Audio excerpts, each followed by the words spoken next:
Hello my dear champions, कैसे आप सभी। आशा करता हूँ कि आप सभी अच्छे होंगे और आपकी पढ़ाई अच्छी चल रही होगी। आज ही फिर से आपके लिए एक और छोटी सी क्लास लेकर आया हूँ जिसका हमारा टॉपिक होने वाला है फ्रैक्शन। और आज की क्लास आपके लिए बहुत ही इंटरेस्टिंग और इंजॉयफुल होने वाली है। तो आइए हम शुरू करते हैं आज की क्लास। डेफिनेशन बताने से पहले एक बार मैं आपको ओरली बता देता हूँ फ्रैक्शन क्या होती है। बच्चों, कोई भी एक होल ऑब्जेक्ट हो या फिर कोई भी एक नंबर हो, उस होल ऑब्जेक्ट को या फिर उस नंबर को हम एक या एक से अधिक इक्वल पार्ट में डिवाइड कर दें तो वो एक या एक से अधिक इक्वल पार्ट क्या कहलाते हैं? फ्रैक्शन कहलाते हैं। ठीक है, क्या कहते हैं बच्चों ने? फ्रैक्शन कहते हैं। डेफिनेशन देखते हैं हम। अ फ्रैक्शन इज वन और more equal parts of a whole. ठीक है, वन और मोर यानी कि एक या एक से अधिक equal part of a whole, यानी कि एक भी कोई भी पूरी वस्तु हो, ठीक है, या भी कोई सा भी नंबर हो, उसके एक या एक से अधिक इक्वल पार्ट क्या कहलाते हैं? फ्रैक्शन कहलाते हैं। अब हम थोड़ा सा प्रैक्टिकली फॉर्म में इसे समझते हैं। बच्चों, आपने डेयरी मिल्क खाई होगी, ठीक है, ये डेयरी मिल्क आप देख रहे हैं, खाई होगी, बहुत टेस्टी लगती है। आज मैं भी डेयरी मिल्क खाने वाला हूं, ठीक है, और आपको दिखा के खाऊंगा। ठीक है, आप देख ही सकते हो क्योंकि आप दूर हो और मैं मेरी क्लास में, मेरे स्टूडियो में हूँ। ठीक है, अगर आपको भी खानी है तो आपको मेरी क्लास में आना पड़ेगा। ठीक है, अब हम इसकी अनबॉक्सिंग करते हैं। अनबॉक्सिंग करने से पहले बताऊं बच्चों, ये क्या एक होल ऑब्जेक्ट है। ठीक है, जैसे मैंने बताया ना आपको, ये क्या है? पूरी वस्तु है। अगर इस पूरी वस्तु के, पूरे ऑब्जेक्ट के, अगर मैं एक या एक से अधिक इक्वल पार्ट कर दूं ना, तो वो सभी इक्वल पार्ट क्या कहलाते हैं? फ्रैक्शन कहलाते हैं, यानी कि भिन्न कहलाते हैं। ठीक है, तो इसको मैं आपको ओपन करता हूं, इसकी हम अनबॉक्सिंग करते हैं डेयरी मिल्क की। और आज हम इंटरेस्टिंग तरीके से फ्रैक्शन को सीखेंगे। आशा है कि आज की क्लास आपके लिए बहुत ही इंजॉयफुल और इंटरेस्टिंग होगी। ये देखो, ठीक है बच्चों, ये क्या एक डेयरी मिल्क है। इसे आप क्या मानो? एक होल ऑब्जेक्ट मानो, पूरा का पूरा एक होल नंबर मान लो आप इसको। ठीक है, पूरा एक नंबर है, कोई सा भी नंबर है ना, एक नंबर है, या फिर आप इसे एक होल ऑब्जेक्ट मानो।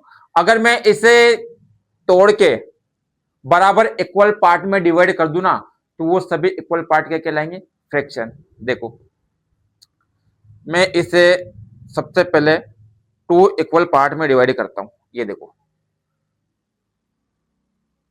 ठीक है, टू इक्वल पार्ट नहीं, ये एक ही इक्वल पार्ट। ये तो क्या है? पूरा होल ऑब्जेक्ट था, उसमें से एक पार्ट।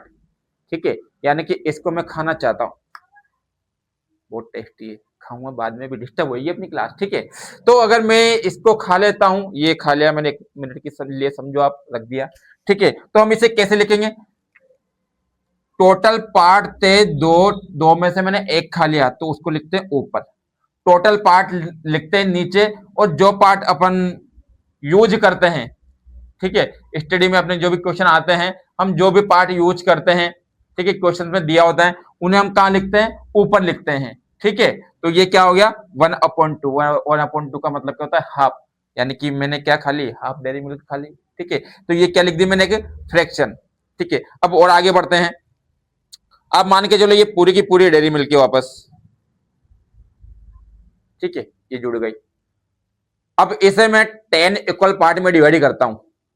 ठीक है, इसमें छोटे छोटे एकदम साइज बनी हुई 10 पार्ट की। ठीक है, तो इनको मैं 10 इक्वल पार्ट में डिवाइड करता हूं। देखो, ये 1 और ये 2 और ये 3 और ये 4, ये 5। ठीक है, ये 6, ये 7, ये 8, ये 9, ये 10। ठीक है, ये थी एक होल ऑब्जेक्ट था, इसको मैंने 10 इक्वल पार्ट में, बच्चों सारे ही इक्वल है, आप देख लो, सबकी एक साइज है ना, बराबर है। ठीक है, सबको मैंने इक्वल पार्ट में डिवाइड कर दिया। अब मैं फिर से इस पार्ट को दोबारा से खाना चाहता हूं बच्चों, यानी कि 10 पार्ट किए, 10 में से एक खाना चाहता हूं, बहुत टेस्टी है भाई। ठीक है, तो इसको कैसे लिखेंगे भाई? कितने पार्ट थे टोटल? टोटल थे 10 पार्ट, 10 में से 1 खा लिया, तो इसे लिखेंगे 1/10। और ये क्या है? फ्रैक्शन है। ठीक है, अब ये एक पार्ट और खाना चाहता हूं मैं, क्लियर है? एक तो मैंने खा लिया और ये एक और, तो टोटल मैंने कितने खा लिए? 2 पार्ट्स मैंने खा लिए। तो इसको कैसे लिखेंगे? 2/10। एक और खाना चाहता हूं, आज तो पूरा मजा आने वाला भी मेरे ना। 3/10। एक और खाना चाहता हूं, ये, ठीक है, ये खाली, यानी कि 4/10। तो बच्चों ये क्या है? सारी की सारी फ्रैक्शन है। तो आप समझ रहे होंगे, कोई भी एक होल ऑब्जेक्ट हो, उसे हम इक्वल पार्ट में डिवाइड कर दे, एक या एक से अधिक इक्वल पार्ट, तो उन इक्वल पार्ट्स को क्या कहते हैं? फ्रैक्शन कहते हैं। कंडीशन है पार्ट्स इक्वल होना चाहिए, ठीक है, उसे फ्रैक्शन कहेंगे। अगर मैं इस डेयरी मिल्क को कोई छोटा, कोई बहुत छोटा, कोई बहुत बड़ा कर देता ना, तो उसे हम फ्रैक्शन नहीं कहते।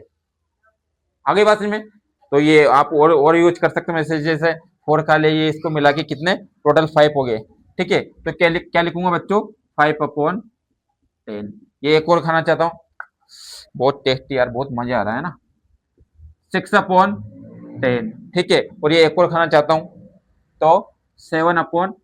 तो बच्चों ये क्या है? सारी की सारी फ्रैक्शन है ना। और अपने डेफिनेशन में भी पढ़ा क्या होता है फ्रैक्शन? कोई भी एक होल हो, होल यानी भी कोई भी एक पूरी वस्तु हो, या फिर कोई भी एक पूरा नंबर हो, ठीक है, और उसके हम एक या एक से अधिक इक्वल पार्ट कर देना, तो वो क्या कहलाते हैं बच्चों?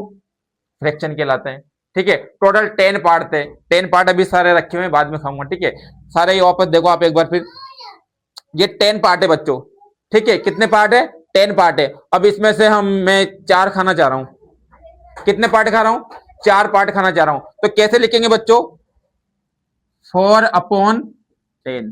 टोटल पार्ट आते हैं बच्चों नीचे, और जो पार्ट यूज करते हैं ना, वो आते हैं ऊपर।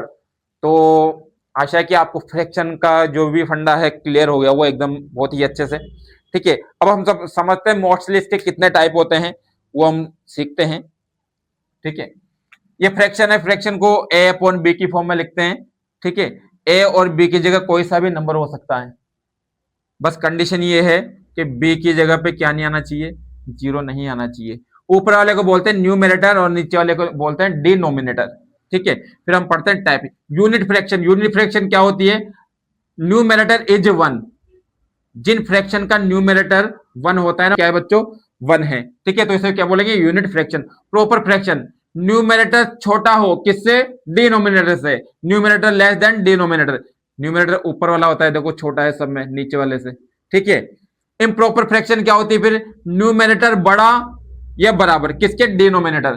तो न्यूमरेटर ऊपर वाला देखो बड़ा है, नीचे वाले से बड़ा है, नीचे वाले से बड़ा है ना। बराबर भी है, तो ये इक्वल 7 7 5 5। ये तो सारे किसके बच्चों? इम्प्रॉपर के। मिक्स्ड फ्रैक्शन, मिक्स्ड फ्रैक्शन में क्या होता है बच्चों? होल नंबर आता है एंड प्रॉपर फ्रैक्शन आती है। तो ये 1 तो क्या है बच्चों? होल नंबर है, और एक प्रॉपर फ्रैक्शन है। होल नंबर है, प्रॉपर फ्रैक्शन है, होल नंबर है और प्रॉपर फ्रैक्शन है। Is that clear? फिर इक्विवेलेंट, सॉरी इक्विवेलेंट है, गलती से इक्विलेटरल लिखा गया। ये क्या है बच्चों? Equivalent fraction. इक्विवेलेंट फ्रैक्शन किसे कहते हैं? Different fraction have the same value. Fraction different होती है बट उनकी वैल्यू क्या होती है? सेम होती है। 1/2 है, इन्हें भी हम कैंसिल करेंगे, सिंप्लीफाई करेंगे, तो 2 1 जा 2 और 2 2 जा 4, क्या दिख गया? 1/2 आ गया। इसको भी सिंप्लीफाई करेंगे, 3 1 जा 3 और 3 2 जा 6, यानी कि 1/2 1/2 1/2। तो क्या है? इक्विवेलेंट फ्रैक्शन है। फिर ये लाइक फ्रैक्शन क्या होती है? Denominator same. जिन फ्रैक्शन के डिनोमिनेटर सेम होते हैं ना, उसे क्या कहते हैं? लाइक फ्रैक्शन कहते हैं। देखो डिनोमिनेटर सेम है बच्चों सब में, डिनोमिनेटर क्या है बच्चों? सेम है। फिर unlike fraction, denominator are different. बच्चों देखो ये डिनोमिनेटर अलग अलग है, डिफरेंट है, तो ये सारे किसके एग्जांपल है? अनलाइक फ्रैक्शन के। तो आशा है कि आज की क्लास आपको अच्छी लगी होगी और बहुत मजा आया होगा। फ्रैक्शन को आपने सीखा है, रियल वे में क्या होती है फ्रैक्शन। आपको ये क्लास अच्छी लगी होगी, कमेंट करके मुझे जरूर बताएं कि आपको ये क्लास कैसी लगी। और मिलते हैं हम जल्दी नेक्स्ट क्लास में, तब तक के लिए हैव अ नाइस डे। जय श्री राम।